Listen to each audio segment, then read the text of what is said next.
and welcome to Spaminar, the Society of Props Managers webinar series for live theater prop professionals. I'm Sarah Harris, a proud SPAM member, formerly the properties master at Stages St. Louis and the Phoenix Theater Company. I'm currently freelancing as I transition into the prop world of Minneapolis, Minnesota. The Society of Props Managers, also known as SPAM, was formed in 1994 by a small group of prop professionals in the Midwest to address issues of common importance and to create parity with other production departments. Today, we are an association of 150 plus professional managers and educators for not-for-profit production organizations, opera companies, and educational institutions.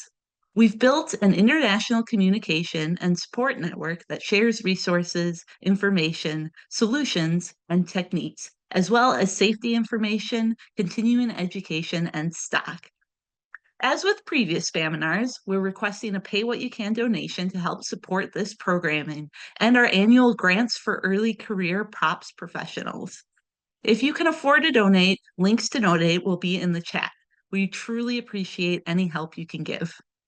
We have enabled live transcriptions for this webinar. If you'd like to see them, click on the live transcript button on the bottom and then select show subtitle. Alternately, you can click view full transcript to see it in the meeting side panel. I'm joined tonight by SPAM member Jen McClure to talk about our favorite cutting tools. Jen is the Associate Chair of Technical Design and Production at David Geffen School of Drama at Yale, a lecturer in technical design and production, and the property supervisor for the Yale Repertory Theater. And she is the author of Bloody Brilliant: How to Develop, Execute, and Clean Up Blood Effects for Live Performance. Please feel free to ask any questions you have in the chat, as we'll leave room at the end to pose your questions. Over to you, Jen. Hey everyone, how's it going? I'm Jen McClure. I'm here at the Yale Rep Prop Shop this evening, and I have a whole table laid out of fun things that I'm excited to share.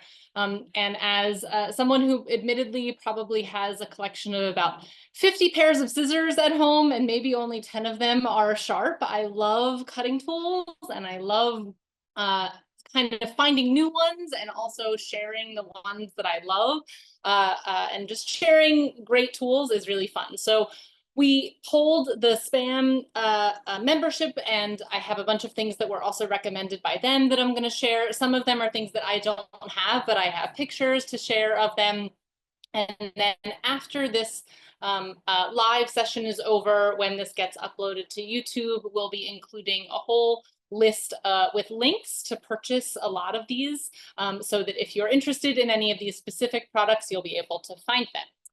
Okay, so I'm going to come over to my other little camera here now to bring us close down here. Oh, and then we're going to be able... Yeah, there we go. Okay, so now we're going to start showing you some exciting things. So the whole reason that I wanted to do this in the first place is this tool. This might not seem that exciting, but this is a canary knife. So this is made by a company in Japan, I believe. The brand name is Canary. And this is like my favorite cutter on the planet. It's made for cutting cardboard. So it's got this very slight serrated edge on it. And so what I think is so much better about this than a typical box cutter knife is that you can grab this and not slice your hand.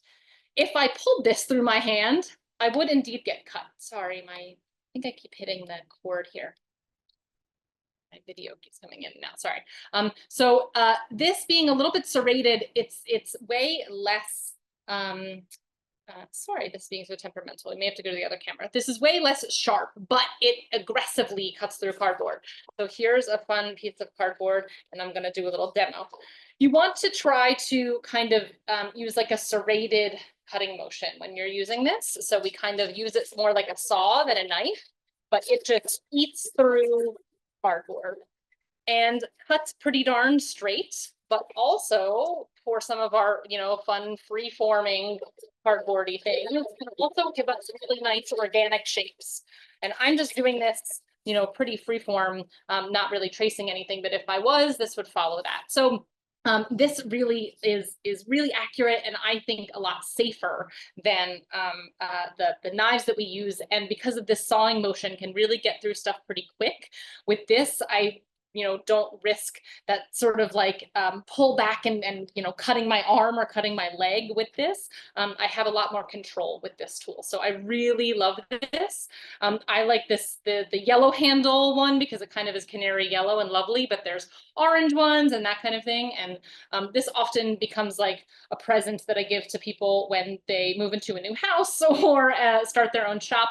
These are really wonderful. So stick these in every toolkit that you have.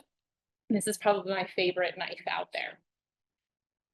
One thing I should say is that I'm certainly not going to go through every like cutting tool that there is. The point of this is to kind of show you some interesting tools that maybe you haven't seen before and that are a little bit more specialty. So this is a circle cutter. And so Olfa makes this. Olfa also makes these lovely extendable knives that we're probably pretty familiar with these like snap-off blades. But this circle cutter is really interesting. It's essentially got one of these knife blades on the side, and it takes the same size blade as those knives. So I also love a tool that can kind of blend with other tools that I have. It doesn't use a specialty blade. I can cross-pollinate my blade of this and my other saw, which is really wonderful. And so when I want to use this, I stick the blade out. You can kind of just see just it coming out the tip there. And you really don't need a lot of it to come out. And so I'm going to turn that. And then my little handle here has a little nub in the end of this. You can kind of see it's just sticking out. So if I wanted that to go deeper, if I was putting it in foam, I could turn this and make that come out more, and that's going to hold this steady on the paper.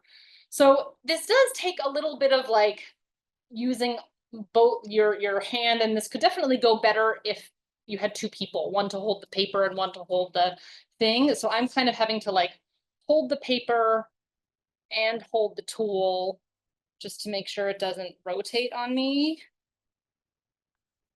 But as long as you have a nice sharp blade, can get a very lovely circle. And cutting circles is sometimes the bane of our existence, right? And like if they're a little off, they're always a little off. So this thing can move and be able to give us the right length. It's got a nice little ruler on the bottom and a line through this to know kind of where you're putting it. So if you're looking to get a specific measurement, this is actually in millimeters. So our European friends and friends outside of the US probably would love that more. So you just have to measure from the blade to this. And you would want the radius, not the diameter of your circle, to be able to give that your accurate cut. All right. So one of the other things that isn't necessarily a cutting tool, but I think is underrated, is using a pair of cutting gloves when you're cutting with a knife. So these gloves that have kind of a rubbery tip, but specifically it's this material that they're made of is cut resistant. And so get yourself a good pair of cut resistant gloves if you're someone who's going to be doing a lot of cutting things. Oh, sorry, hold on. These will definitely save your fingers, and almost every prop artisan and artist I know probably on their non-dominant hand has some sort of nick on all of these fingers. So let's try to save the next generation and not do this. The link I'm going to share with everybody is a website that I found called NoCry, NOCRY.com. And what I thought was very cool about that source is that they have a huge variety of sizes, and they even have them for kids. So, getting kids used to safety early on, really important. But also, if you're someone who has small hands, a large child size may be the thing that fits you best if you have kind of smallish hands. So I know that's often a thing for me when I'm trying to find work gloves. I'm trying to find gloves that are the right size and fit. You want these to be a pretty tight fit. You don't want them to be too big, because then you're definitely going to nick them. So you want them to have a pretty tight fit. But get yourself a good pair of cutting gloves while you're doing this. And then the other thing that I want to talk about is just as you're working with any sort of knives, our Olfa blades and our X-Acto knives, you know, they go dull pretty quickly. And the thing that will really dull these blades a lot is foam cutting. And we love foam cutting, right? So we do a lot of foam core, we do a lot of EVA foam, and it kills these blades. It really dulls them really quickly. But the thing that can save you, and this isn't like a professional level sharpening, but it will help your blade last a little longer, is if you have a really high grit sandpaper. So this is about a 600 that I've got here, 600, 400 something. Having this, and then I actually like to put it, let me kind of come over here. I like to put it kind of on the edge of my table. And as I'm doing my cutting, maybe every, I don't know, fifth, eighth cut, I come over and I just drag once or twice on each side of the blade. Now, again, this isn't like a professional level sharpening job, but just for these little X-Acto blades, and it'll work on these blades too, it'll keep it so that you can maybe use it another 10 or 20 times and then have to get a new blade. But that way we're not going through so many blades and making so much trash. This will definitely help prolong the life of those knife blades. The other thing I wanted to show is I've had enough people ask me questions about these Olfa knife blades and how to change the blade in this. Often people will loosen this and then bring it all the way to the front and say, I can't get this out. How do I change the blade? So I figured I just wanted to show how to change the blade in these. There's a little raised nub back here. And so if you unscrew this far enough, it will pass over that nub. And then you pull this out, and that's how you put a new blade in. The other thing is that these blades have little scores on them. And so I'm often surprised as well how many folks don't realize that you can snap these blades off and get a new sharp blade from further down if you snap them at the score. So if I put this blade out and I want the score line to be right past this little metal here, and I'm going to crank this down so that that's nice and tight. That's the other trick, is that you really need to make sure this is cranked really nice and tight, because when you go to use this knife, you don't want the blade to come back on you. And so you need this to be nice and sharp. And then you're going to snap this off. I need to grab a pair of pliers because I realized I didn't pull one out. Hold it once.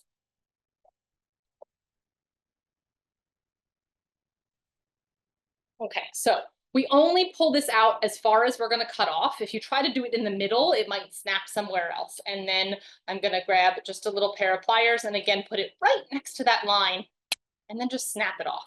And now, unless I've been extending this out and using this whole knife blade, I've got a pretty nice sharp tip on there. So don't be afraid to go through these and use them for what they were meant to, and give yourself a new blade. If you're struggling with cutting, that is going to make you potentially have to work harder and then lead to more injuries. Then finally, you want to dispose of this in some sort of container. I have a little sharps container here in my shop, but it's on the other side of the shop. So I, keep this somewhere where you're not going to be near it. Sometimes I like to cover these in like bright colored gaff tape, so I know that it's sitting on the table and so that I don't knock into it. But then you want to dispose of this in some sort of sharps container. All right, so that's knives. Next, let's move into scissors. So everybody's kind of got what's their favorite fabric scissors, and this is mine. So I used to be a Ginger scissor person, tried and true, until my folks in my costume shop here at Yale turned me on to this Kai brand. So this is this brand. They have a few different levels. So this is their 700 series of the scissors that they have. So just in case anybody wants to know what exactly ones these are like the 11-inch shears. But what I like about these is that they're a Japanese brand. They stay really, really sharp, but they're also sharpenable. So sometimes our like Fiskars scissors and those cheaper ones don't really hold a point and really aren't worth it to sharpen them. But these can be sharpened and are really great. And what I also like is that they personally, for me, fit my hand really well. My fingers fit in here. This has like just a tiny little padding, but it's not overly padded. Sometimes when they're too squishy, that's like weird to me. And they have just enough padding, and then also this little nub so that when they like snip, you're not like crunching them together. It stops you from cutting too far. But oh man, they're so nice. And so I have a little piece of fabric here that I'm gonna do a little demo, and I can fold this. This is like 6 layers of this sort of spandexy fabric. And this just like oh man, I wish you could like hear it. So satisfying when you have a really good pair of scissors. Karen, I'm sure you like understand this. So again, I really like this Kai brand. They have a few levels. So they have a 3,000 series, a 5,000 series, and then the 7,000 series is like their professional ones. So they're not cheap, I will admit. This pair is probably about $80.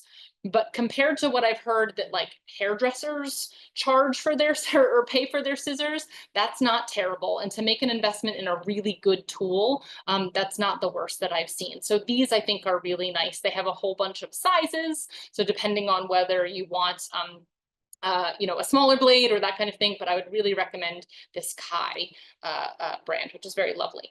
Also, label your fabric scissors. You don't have to go as crazy as labeling like craft and that kind of thing, but you definitely want to keep your fabric scissors just for fabric.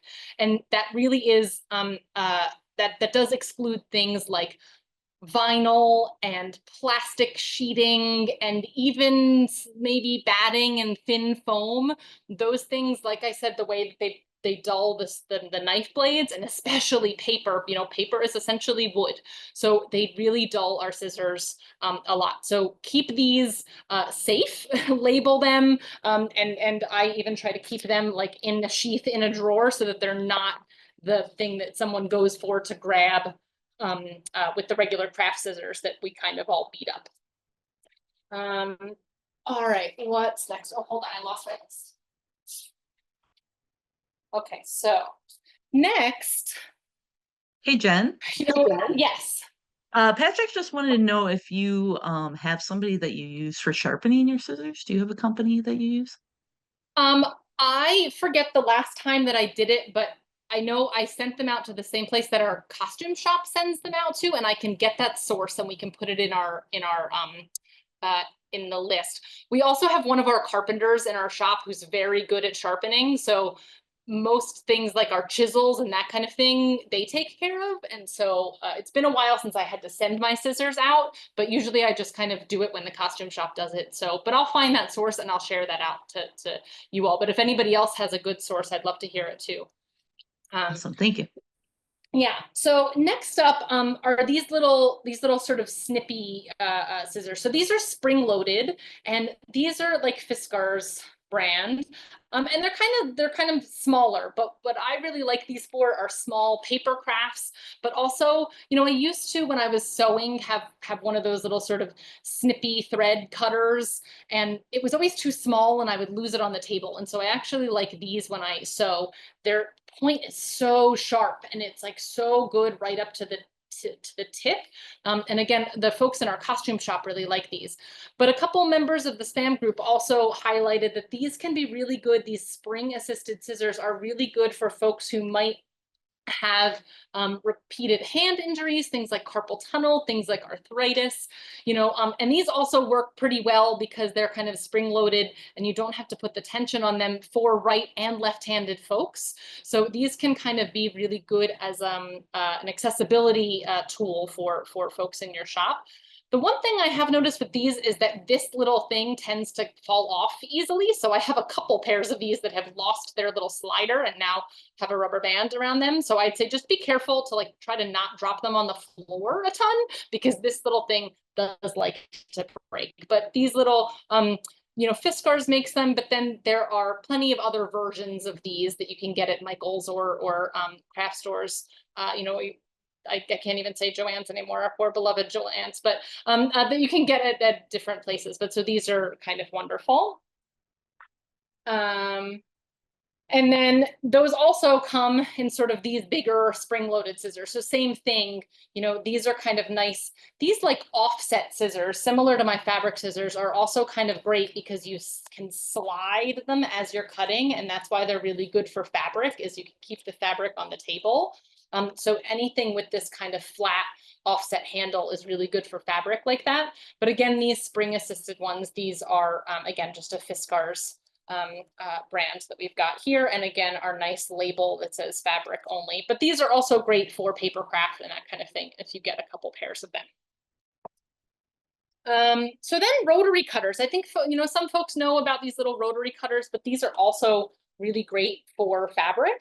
And especially if you're doing like a lot of fabric. So we have a couple, maybe not even just a couple, a few members of SPAM who are very accomplished quilters and really love these rotary cutters. And so these hand powered ones, this one you kind of just squeeze the handle and then press this red button and then the blade stays out. And then, you can use these just kind of freehand and be able to get a really nice long cut, or you can use them against a ruler. Again, if you're using them against a ruler, I would highly recommend wearing your cut resistant gloves so that you don't slice your fingers.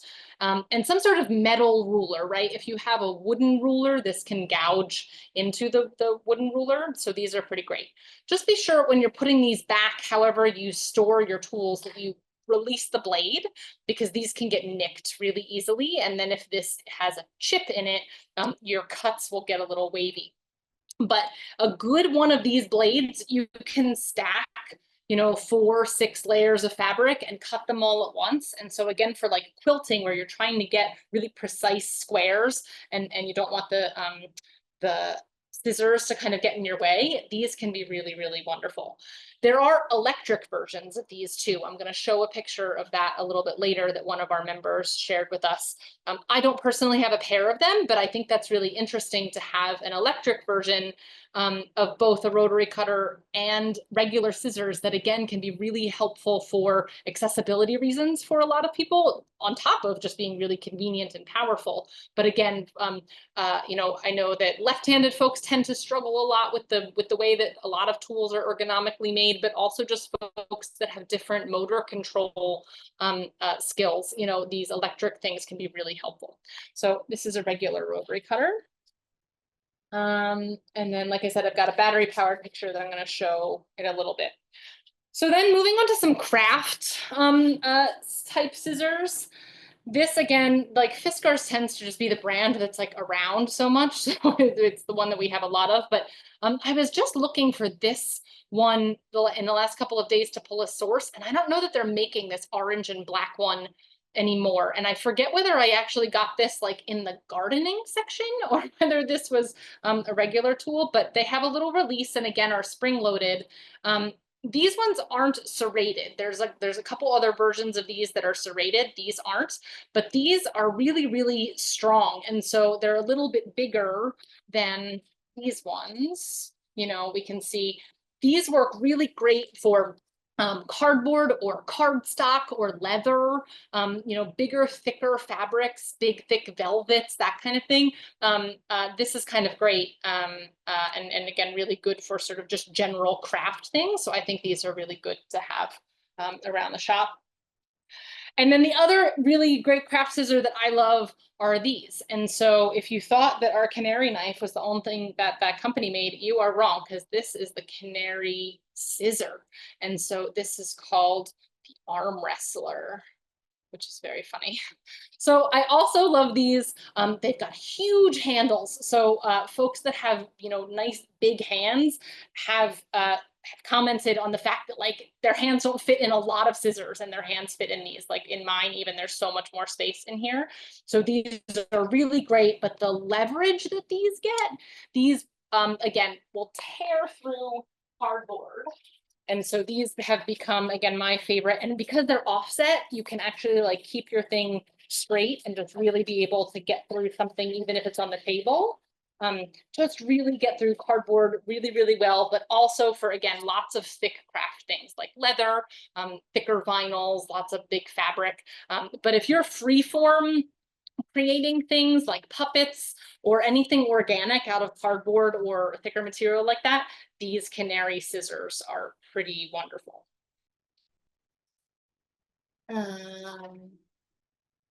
Okay, so now we're going to move into like metal cutters. We've kind of gotten through a lot of the craft and that kind of stuff. So these are a couple different types of flush cutters. And so, we're probably familiar with pliers and nippers and like those kind of typical ones. But what makes a flush cutter different is that the backs of them are totally flat. And so this one even says flush cut. The back of this one, again, totally flat on the back. And the top has a little bit of a bevel. This one's actually supposed to have a little hole in there for thicker wire, but also I have these to show you that not all brands are created equal. And this is kind of a cheaper brand. And you can see how this kind of looks like a T-Rex mouth at this point. Like all these teeth don't line up. That's because the wire that we were using this on kind of chewed this up. So this was kind of a cheaper, crappier brand. This one was better. So this is the Fast Cap brand. But most times these are kind of like beveled at the top and then flat at the bottom, which is what gives you that flush cut. I also love these.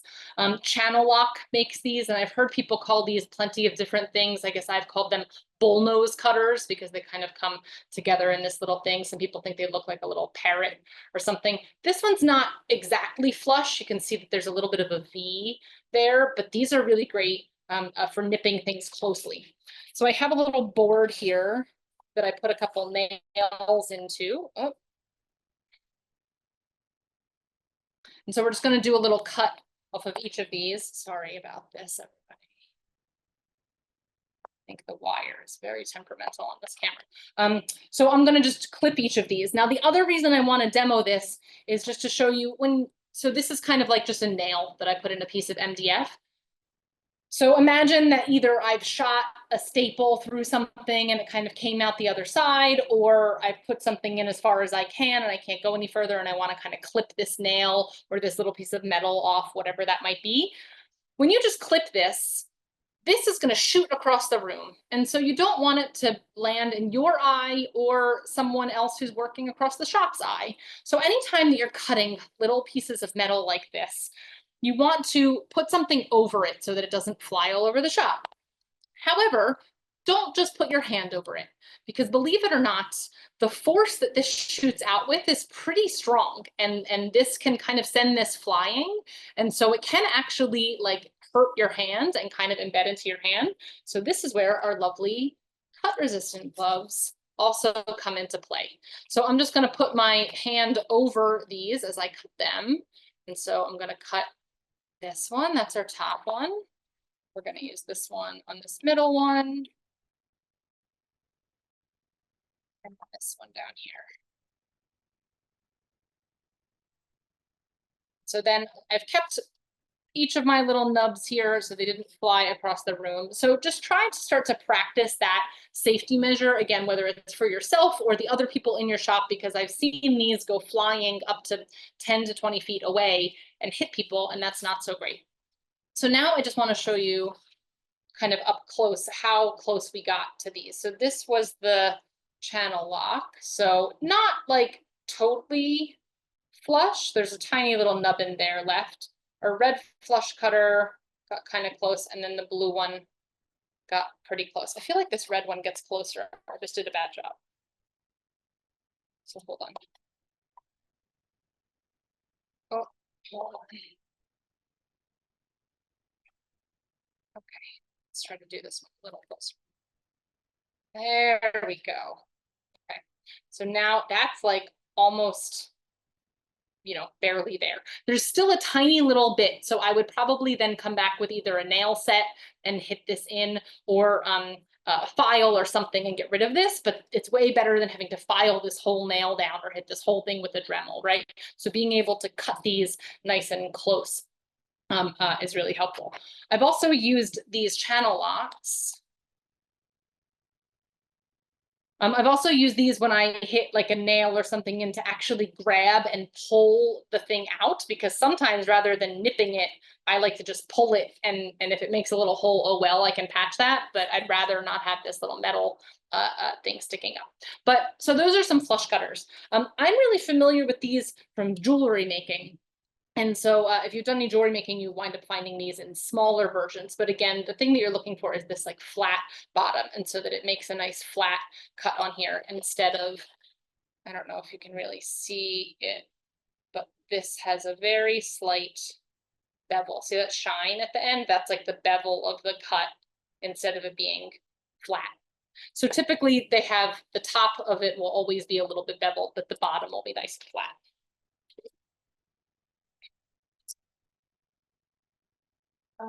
Okay, what else do we have for, oh, this one. This is also one of my favorites. If you've done any rigging, you might be familiar with this Felco brand and these cutters. So a lot of our scenery friends use this type of cutter for cutting wire rope. There are bigger versions of these. And so this brand, let's see if we can get it on there. Felco is the brand of this. Numbers these by kind of their, I don't know where the number exactly comes from, but there's different numbers. So this is the C7, and then like C9s and C like 11 or 12s is kind of what like folks use for rigging rope and that kind of thing. But this one is perfect for prop stuff. So these are like heavy duty cutters. Again, they're nice and spring loaded, but they've got this like really aggressive, what I like to think of as like a parrot beak there. Don't cut your finger. Don't like ever get your finger cut in here because this will take a chunk out of your finger. These are very, very strong. But what these are magic for are the stems of flowers. So if you've ever had fake flowers and noticed that inside of the stem of the fake flower is often like a giant piece of steel or metal wire. And you know, you cut the little tips off and you get through all those, and then you go to cut the stem of the flower and you just destroy whatever other cutters that you were using. You turn them into this with all of its little chunks taken out of it, because this center piece of wire is so thick and strong. These cutters make short work of this. So again, I'm gonna kind of like aim this, since I'm doing this with both hands, I'm kind of pointing this down towards my mat to try to contain it. I actually need to use both hands. Look, see, that went flying across the shop. But this doesn't dull when you cut things like this. So if ever you find yourself needing to cut through really thick wire, and again, beware of that center stem from your flower. This is like from some floral thing that we had. There almost always is a really, really thick piece of metal in there. So these will save you. So almost like without even trying other cutters, I almost always just grab these when I know I have to get through the center of a like flower or something. Okay. All right, so then now I'm gonna pull this back and I'm actually gonna switch back to the other camera. Here we go. And then we're gonna zoom down to look at our table. Okay, so now we're gonna get into some bigger things. So a lot of folks have used like a turkey cutter for cutting foam. This is an actual like branded foam cutter with a hewed blade on it. So this is sort of like your turkey cutter on steroids, right? So this is actually made by the Sailrite company. Let me put my camera up a little bit so you can see. So this is a company called Sailrite. Sailrite makes sewing machines and equipment basically for boat sails. So their things are very industrial and very strong. But then also they do things like this sort of for upholstery and that kind of stuff. So this thing has a great little attachment. If you wanted to put a vacuum on the back of it, you could hook up your shop vac. But essentially, it's kind of just like a jigsaw. Right, it's got two blades like our turkey cutter, where one of the blades is static and then the other blade goes up and down and reciprocates. It's got little ball bearings on the bottom so that it rolls really nicely across your work surface. And you can also buy replacement blades for these. So that's also really great, is that over the years, you know, I've gone through so many of those bread and turkey cutters because you can't usually just order like regular backup blades for them. Sometimes you can, but this you can definitely get replacement blades for. So that's pretty great. So I'm going to do a little demo of this. So this is really great if you get into upholstery and you need to cut big pieces of foam. So I've got here, this is maybe like a 3-inch piece of foam. And I've done up to 6-7-inch pieces of foam with this saw, and it's just great. you know, when you're trying to cut through this with a knife, and you're doing a really long cut, sometimes your cut's not straight, sometimes your knife isn't straight. This stays so nice and straight. So we're just going to do a little demo here. I just need to make sure that I'm on even ground the whole way. Otherwise, my little bearings will get stuck. Okay, so here we go.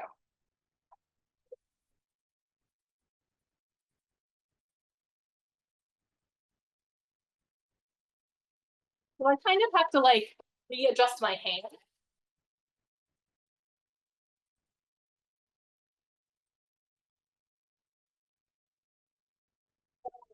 And I'm doing this a little weirdly because I'm trying to watch myself on the screen and watch where this is going. And normally my cut would be a lot straighter than that. But the side of this really nice and straight.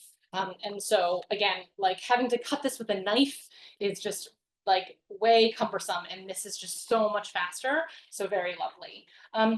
These are, you know, not like super cheap. They're probably, I think this one was like maybe around $300, maybe a little less. There's better and worse ones. Bosch makes one that's like $600 or something. That's very, very expensive, but I've had this one for a couple of years and really, really like this one. You do have to make sure to then clean out all of this fuzz that's down here. And if you're using it a lot, you kind of have to like blow out because there will get a little bit of, see if I can get in here. You'll get a little bit of buildup in here of some foam like crumblies or you know, crumbs. So you want to just try to get those out. But this very, very lovely if you're doing a lot of upholstery. And Jen, that's not, you don't Yeah. adjust it at all, right? The height's not adjustable. No, It's like one. no, that's It's it. like, yeah. Yeah, no, there is honestly, there's an adjustment on the side here, and I will be 100% honest, I have never used this. So I don't even know what it does. But it does something. Like if I turn this, I don't know if it's speed or what, but there is, this is the only adjustment that I see on this thing. So that's kind of it. But it was perfectly set up to take out of the box and just use as is, and I've never had to mess with it. But if anybody happens to know what that adjustment is, let me know. And then the other thing that I think is a really interesting cutter is this hot wire cutter. So let's see, like where can I stand? You can barely see it. This is like a magic trick. There's a tiny, there we go. Oh wait, let's make it white something. Can you see it? Yeah, that's the cutter. So there's a really thin piece of wire here that's gonna heat up and cut our foam. So this is really great for cutting insulation foam. It'll cut soft upholstery foam. It does not cut foam core because it doesn't cut through the paper. So essentially it's melting the foam. Now, I will admit, I don't always love these hot wire products. I think they make fumes. You have to be really careful when you're using them. So I have a fan on the other side of the shop blowing across me right now to blow this away. But also this, out of a lot of the other hot wire products that I've seen for foam, it's got a temperature regulator on it. And so I've really been able to dial it in well to cut quickly and not make a lot of fumes. But that's not, it doesn't make any. So I will say that if you're in a really contained shop, I would really recommend using a respirator with this, or if you can have like a fume hood or something pulling up, or in a room with an open window or something. Again, I have a ventilation hood that's on the other side of my shop, and then I have a fan blowing across me right now. But well, let me spin this around so you can see the other side of this and maybe see some of its adjustment, and let me plug this in. So I got turned on to this by somebody actually from the Yale Architecture School. They took my props class and were surprised that we didn't have one of these. This is maybe 10 years ago at this point. But they use them apparently all the time for all of their model making and that kind of stuff. So what this has is, like I said, it's got this little wire that's going up here, and then it's got a little spool of the wire. Now I've had this for over 10 years, and this is the same original spool of wire. So I've never gone through this. I don't know like what special wire this is. This is what it came with. So I've never had to replace this because it really doesn't go through it that frequently. There's a knob here that's basically just a rod that's pressing this little metal wire against a contact that's underneath. That's what's making it hot. And then this has like very little thing. It's got an on-off switch. And you can see when it's on, there's a little light. And then there's just a little heat indicator on here that just has numbers like from 1 to 6. There's a little bit of a gauge here on the side of like what the recommendation is in millimeters. Again, this is a product that comes from a European supplier originally. This company Proxon makes a lot of tools that folks use for model train sets. So that they have a whole bunch of other things, but that's a really big hobby in Britain and in Europe. So this is where this comes from. But you can still get these from like Amazon and locally and that kind of thing.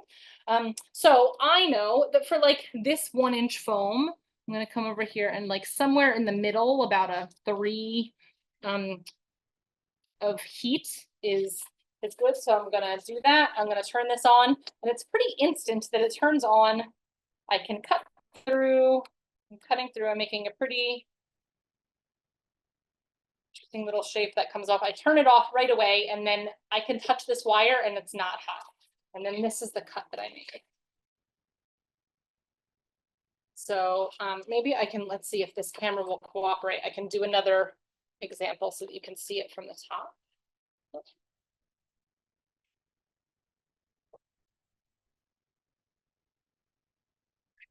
see if this camera behaves. Okay, so like I said, I turn it on, it's pretty quick. I can come in here. And so again, because I've got this on like the correct temperature, I'm really not getting any smoke. You know that you've got the right temperature by, you can push it through and it's not overly burning. Pop this out. But you can make really, really like organic shapes, and then the edges aren't burnt. They're so smooth. And it's really good for making things that need to like fit back together, or circles or that kind of thing. So the other nice thing, let's go back to our wide view.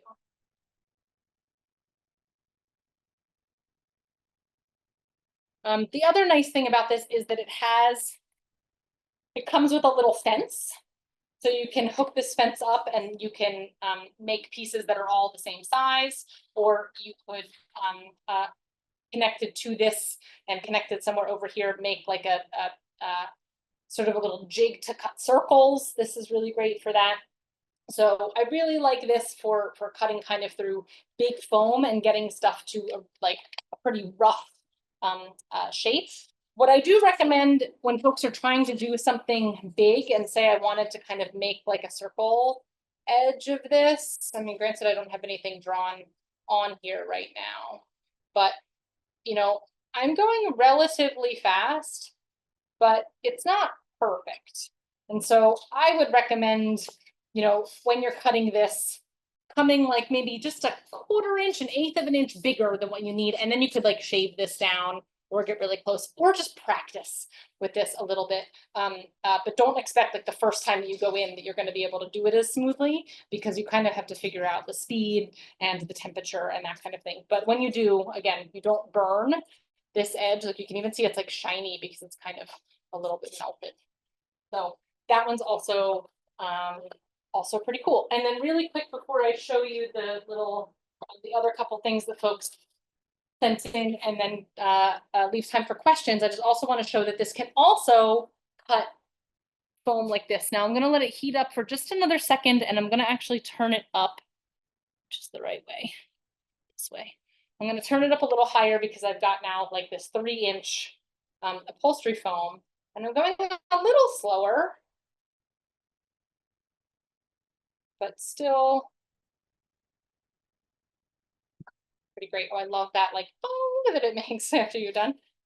And then we've got a nice cut of this. So again, soft foams, these foams, I haven't really tried this much with EVA foam. I think it's a little bit dense. So you could try that, but I will admit that I haven't. So like craft foam and that kind of thing, that just cuts so nicely with regular knives and that kind of thing. And usually it's not as thick as this, right? So it's thinner, and usually like even scissors can get through that. So I will admit that I haven't tried it a ton on this, but we really, really like this for when we're trying to do detail things or a lot of repetitive things that are the same size. Okay, so then last thing, and then I've got some videos of these. This is a cut-all, and for years when I first heard about this, I thought people were saying cut all ALL, as in like it cuts everything. And actually it's cut all, like an all AWL. Let's come on to this one. Let's see if we can get a little. Yeah, there we go. So cut all. What's very interesting is that this is from Bethel, Connecticut, which is about 20 minutes away from here. But a lot of folks have said that they have had trouble. These are not, I don't think these are being produced anymore. So these are kind of an old relic in the prop world, and getting pieces for them when they're broken has been tricky. But so what this is basically there's a blade in the bottom of here that reciprocates just like a jigsaw. They're very tiny. Let me pull one out. And so when you're using this, you have to have something underneath of it. So here's sort of the size of the blades that go into there.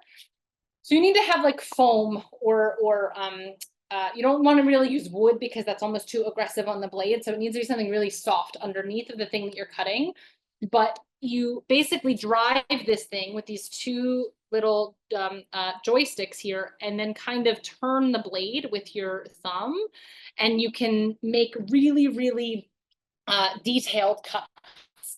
So I have a video that one of our friends Ben and Marielle at Utah Shakes sent of them using their cut-all that I'm going to share so that we can see in action. So here's a cut-all working.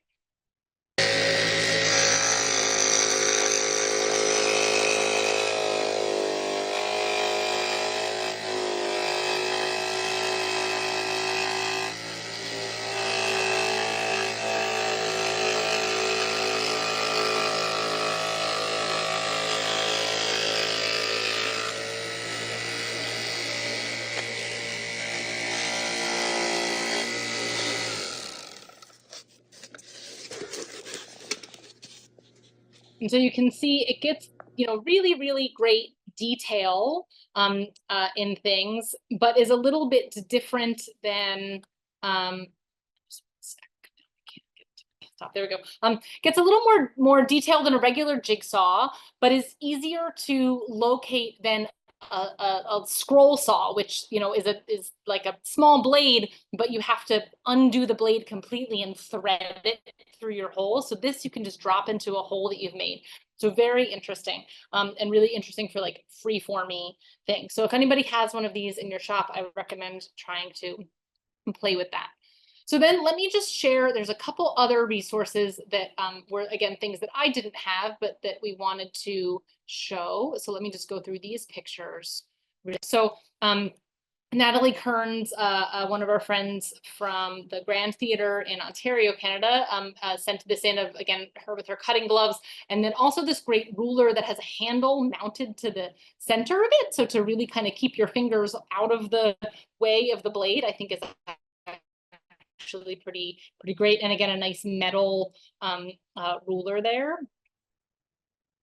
What's next? So these are the fabric scissors that Liz Bear, one of our members, had recommended to us, this Madame So brand, these sort of electric scissors. So again, really great for, again, folks with either hand injuries or just cutting through a lot of fabric or a lot of thick fabric.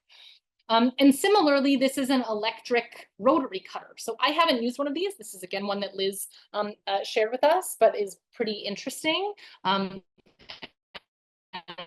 I think, you know, I might try to get one of these at the end of the year because I'm kind of curious to see how they work. This is an air-powered metal shear.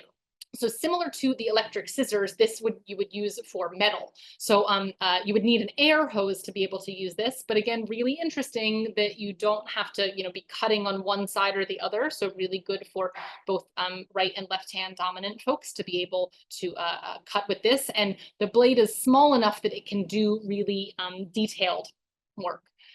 This is another sort of metal cutter called a nibbler. And when I'm done showing these pictures, I have a video of one of these working. Very interesting and sort of almost like the cut-all, that it's got a little rotating blade here that can really be really dynamic and cut pretty organic shapes, which is pretty interesting. Here's a little circle cutter. These are the no cry gloves. So they have some of these gloves that are just kind of this cut resistant material. And then sort of the next upgrade is ones with a little bit of a grippy finger.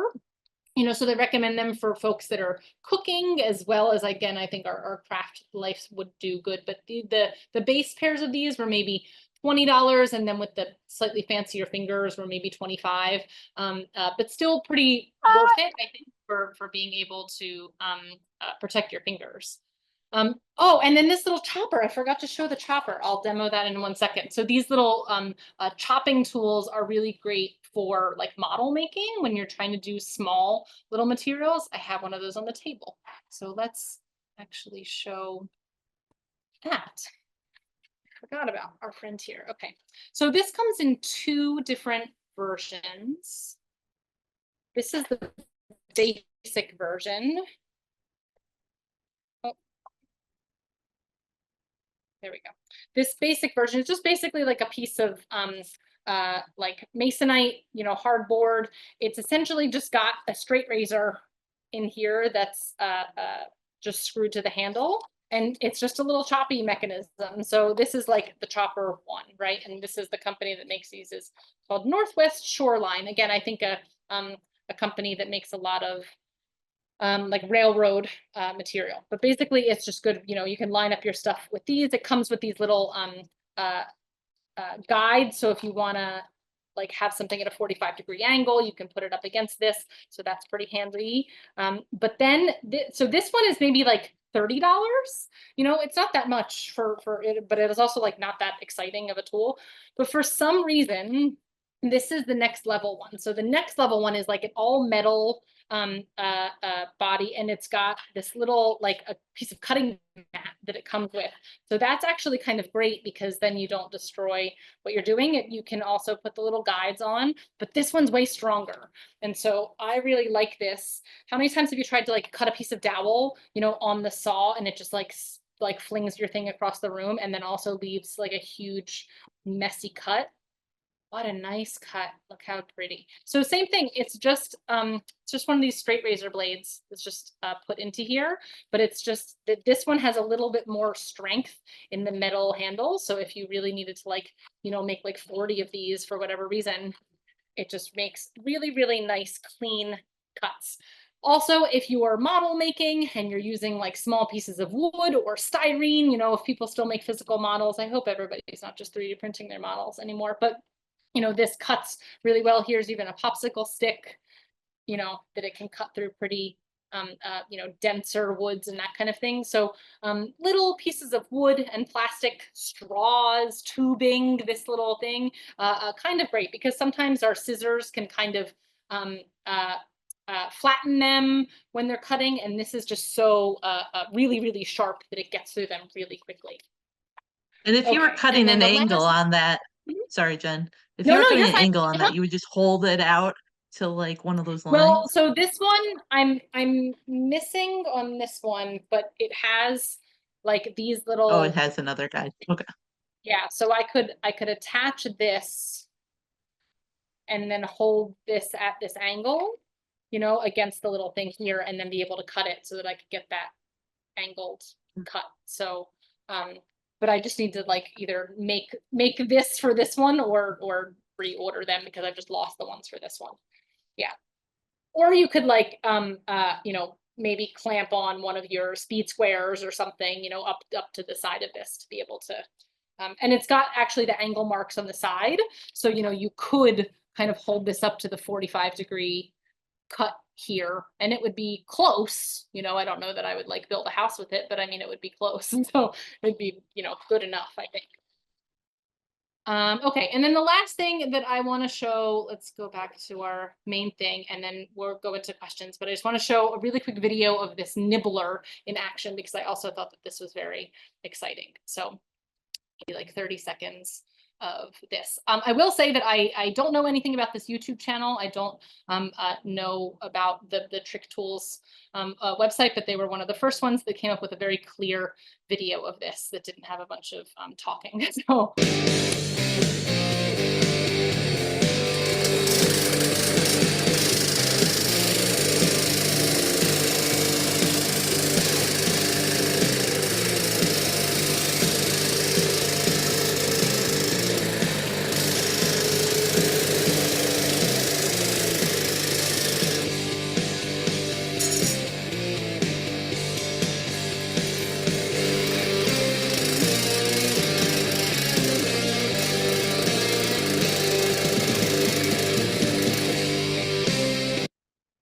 So when I first saw that, I thought, okay, yeah, like whatever, he's just going straight. And then when they did the curve, I was like, wow, that's pretty cool. So the curviness, I think, of those cuts is what's pretty interesting.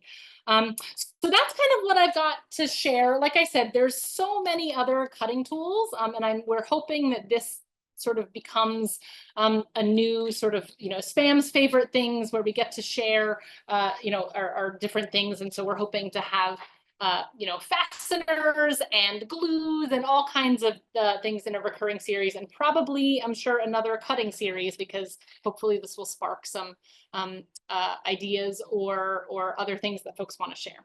So does anybody have any questions? Okay, so there were just a few comments.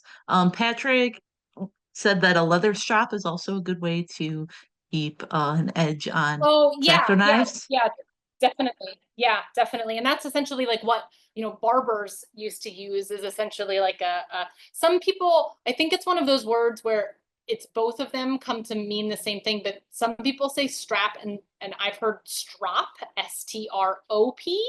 But I think it's one of those that, like, it's the same word now, it's good enough. So, but yeah, you can have one of those, and you basically, if anybody's seen Sweeney Todd or whatever, when people are using a straight razor and then they kind of do this back and forthy thing, that's what they're putting it on. They're refining the blade and keeping it sharp. Yeah.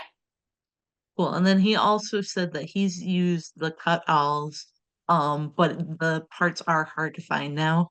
And he said that he's used it on 1/8" steel, the proper Oh, blade. wow. Nice. Nice. Patrick, if you're still here, did you have to get special blades, or did you use the blade that it came with? It says with the proper blade is what he says Okay, in this. interesting. So So I'm maybe there's a assuming different, a separate. yeah, yeah. Yeah. But that's yeah, but very cool. That's pretty great. Now, so many folks are kind of moving into the world of like CNC router and like all these things. And like, it's cool if you have that, but I don't know, to me, there's something so tactile about getting to do it yourself. And also, like, if you're not super computer savvy, and like don't Yeah. have the ability to like make the file and then translate it into the thing, this, with a little bit of practice, you could pick it up and print something out and be able to make something, so the barrier of entry to some of these is a little less technological. Yeah. I definitely love doing things with my hands, so moving to like an all computerized sort of format is a little less exciting to me. Um, Yeah, yeah. and then if anybody has any questions, please put them in the chat. Hannah did want to know if you had a portable hot wire cutter that you recommend. I'm not sure if you want to talk about that or if that's a future spam there. Well, I will admit that I have one sitting on the back of this table that I was playing with earlier that I don't like. So a lot of these that I've seen, and like, here's like, this is just like a little, it's sort of a combination of like a soldering iron and a stick of metal. What I found with most of these that I've used is that they don't heat up fast enough, and they make a lot of smoke because you can't go fast. And maybe it's like, this is thin, but it's not as thin as that other wire. So I don't know if it's just making that much more heat and contact. So like, I don't love this one. What I have seen people do, and I don't know if I will fully endorse this, but I've seen people do it, is basically like take a wire and hook it up to like a bow, essentially, like make a 3 or 4 foot thing, and somehow hook it up to a battery in the middle. And then when you like touch the battery to the Make their wire, own. it basically makes that. Yeah, Oh and well. for like big bead foam cutting, I've seen people do that. I've never done it, so I can't condone that. But you know, and I think, you know, you just have to be careful again, like how much fumes it's making. But when people, you know, now there's again computer, you know, multi-arm things that can cut foam. But I've seen folks do really big foam carving with these big like hot wire bows, I essentially. like the bows. I've never Ultimately, built one myself though. I bought them like already yeah. existing. Yeah, Yeah. but you've used them. Yeah. So Yeah. like again, I think if as long as the wire is thin, then it doesn't, but yeah, but I haven't found one of these that I love. So if somebody has one that they like, but I guess again, I just don't know whether they're not getting hot enough or whether Hmm.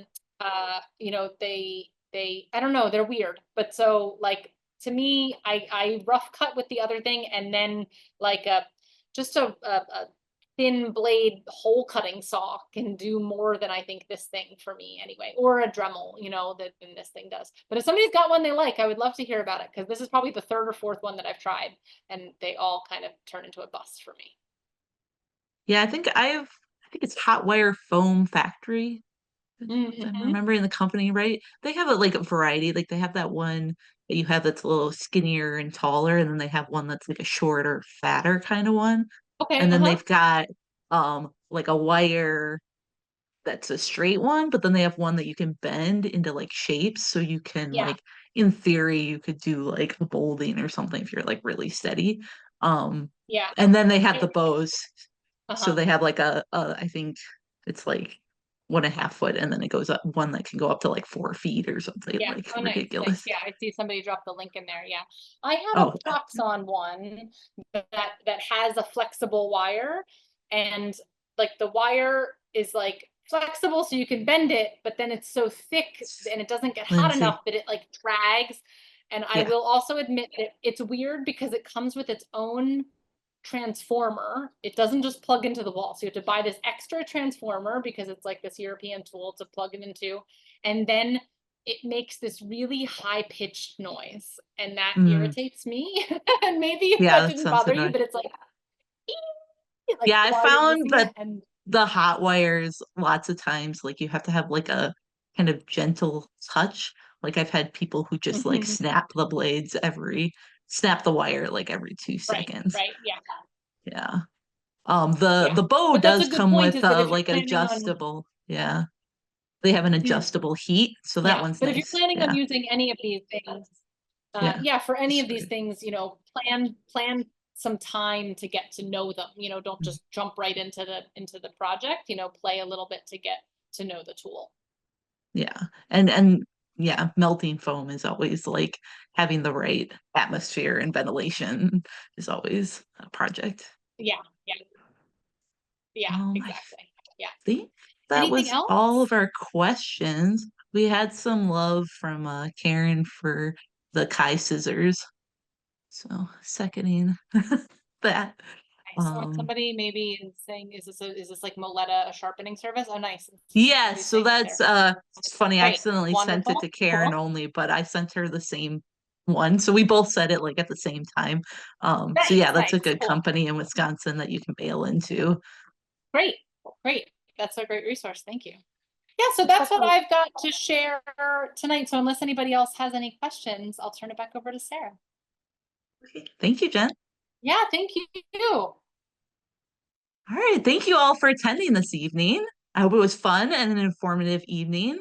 Now get your Sharpies ready and mark your calendars for our upcoming Spaminars. So we have one on May 18th with Larry Heyman. He will lead a discussion on period styles and decor for the prop person in the history of chairs, how to recognize furniture from quite a long way away. And then on June 22nd, our Allyship and Advocacy Committee will join us in a talk about working with culture and consent consultants. So that will be nice and helpful. And then finally, on July 20th, we'll be taking a behind the scenes look at how we create fake animals for the stage that includes fake deer, pigs, and dogs.